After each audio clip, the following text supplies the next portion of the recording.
Walkthrough inspection isinagawa para matiyak ang seguridad sa Panagbanga Festival 2026. Nagbabalik sa report si Sandy Salvacio.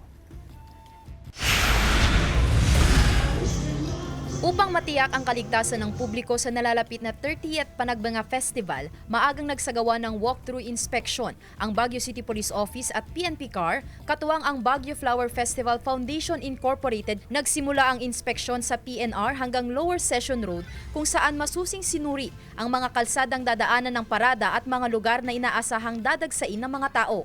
Kasama rin sa inspeksyon ang Baguio City Fire Station, City Engineering Office at CDRRMO.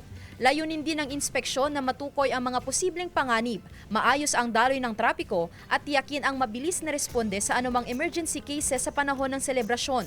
Itong BCPO personnel lang, mga magde-deploy kami ng more than 1,000. Siyempre, madadagdagan yun ng mga ibang mga force multipliers, mga ibang unit. Samantala, nagpaalala ang Tourist Police Unit kaugnay sa dumaraming kaso ng accommodation scam na madalas mangyari online.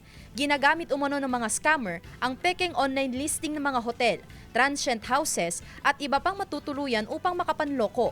Kadalasang inaalok ang mga biktima ng mga presyong too good to be true at hinihinga ng down payment o malaking halaga ng bayad para makumpirma ang reservation. Beware of yung accommodation scam.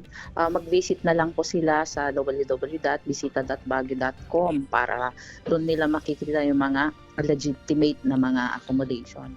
Iminumungkahi rin ng BCPO na iwasang magbayad online sa mga kahina-hinalang transaksyon at personal na makipag-ugnayan sa lugar na tutuluyan. Sandy Salvacio, One North, Central Luzon.